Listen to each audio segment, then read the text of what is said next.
নমস্কার। ক্ষুধার্ত ব্যক্তিদের ক্ষুধা একই রকম থাকে এবং তারা আহার করলে তৃপ্তও একই রকমের হয়। যদিও তাদের ভোজ্য পদার্থের মধ্যে ভিন্নতা থাকে, তেমনি পরিবর্তনশীল অনিত্য জগতে আকৃষ্টগণ যে কাজই করুক তাতে তাদের তৃপ্ত হয় না। তারা অভাবগ্রস্তই থাকে। যখন তারা সংসারে বিমুখ হয়ে কেবল ঈশ্বরাভিমুখী হয়, তখন ঈশ্বর লাভ হলে তারা সম্পূর্ণ তৃপ্ত হয়। অর্থাৎ তখন তারা কৃতকৃত্য, জ্ঞাতব্য এবং প্রাপ্তব্য হয়ে যায়। কিন্তু তাদের রুচি, যোগ্যতা, শ্রদ্ধা, বিশ্বাস ভিন্ন ভিন্ন হয়।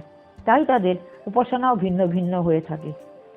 যে কোনো সাধক জ্ঞান যজ্ঞের সাহায্যে, বিবেক বিচারের সাহায্যে, অর্থাৎ পরিত্যাগ করে সর্বত্র সৎ পরমাত্মা স্বরূপকে এক বলে মেনে নেয়। আমরা নির্গুণ নিরাকার স্বরূপের উপাসনা করে থাকেন। এই পরিবর্তনশীল জগতের কোনো স্বতন্ত্র অস্তিত্ব নেই, যা হতে জগৎ সংসার এই উৎপন্ন হয়েছে। এই পরমাত্মার সঙ্গেই আমার একত্ব। এইভাবে সেই পরমাত্মার প্রতি নিত্য নিরন্তর লক্ষ্য রাখাই হলো একইভাবে তার উপাসনা করা। এটিই তাদের পূজা। সংসার মাত্রকেই ভগবানের বিরাট রূপ মনে করেন যে ভক্ত, সেই ভক্ত নিজ শরীর, মন, বুদ্ধি ও ইন্দ্রিয়াদির সমস্ত ক্রিয়া ও পদার্থগুলিকে সংসারের সেবায় নিয়োজিত করেন। এদের কি করে সুখ হবে, কিভাবে দুঃখ দূর হবে, এই চিন্তায় তারা নিজেদের শরীর, অর্থ, মন ইত্যাদির দ্বারা জনজনার্দনের সেবায় নিয়োজিত থাকেন এবং ভগবত কৃপায় তাদের পূর্ণতা প্রাপ্তি হয়।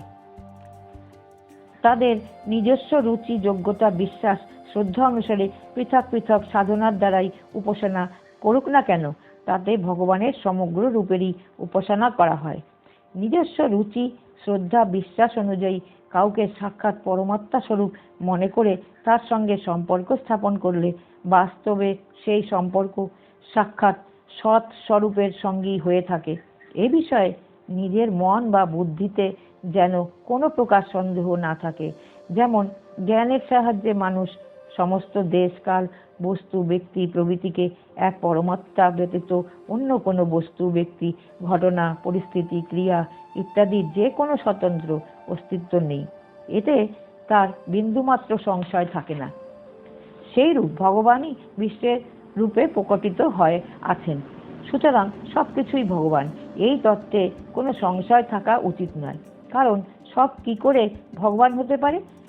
এই রূপ সন্দেহ সাধকদের প্রকৃত তত্ত্ব থেকে বঞ্চিত করে, মুক্তি থেকে বঞ্চিত করে, তাকে সংসার চক্রে আবদ্ধ করে। সুতরাং মেনে নাও যে সবকিছুই ভগবান। পিতৃপুরুষদের জন্য যে অন্ন জল অর্পণ করা হয় তাকে বলা হয় স্বাধা। সেই সাধাও আমি, অর্থাৎ ভগবান। এবং সাধার জন্য যে সকল ফুল, ফল, জপ, তিল ইত্যাদি বস্তু, সেই সকলও ভগবানেরই দেওয়া। যজ্ঞাদির জন্য যে হোম এবং অন্য সব জিনিস জোগাড় করা হয়, সেই ক্রিয়াও ওই ঈশ্বরের।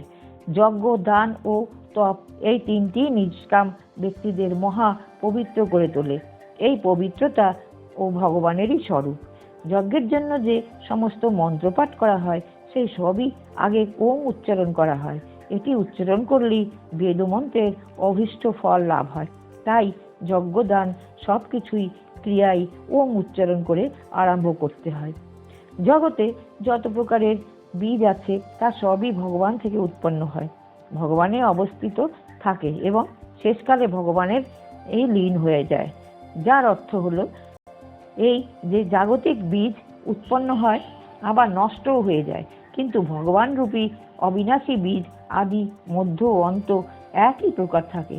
অতএব ভগবানই জগৎ সংসারের একমাত্র বিরাজমান। ভগবান ব্যতীত আর কিছুই নেই। মহাসর্গের সময় সমস্ত প্রাণী যাতে অবস্থান করে তাকে বলে নিবাস, আর মহাপ্রলয়ের সময় প্রকৃতি সহ সমস্ত জগৎ যাতে অবস্থান করে তাকে বলা হয় স্থান। নিবাস এবং স্থানের মধ্যে এই হলো তফাৎ।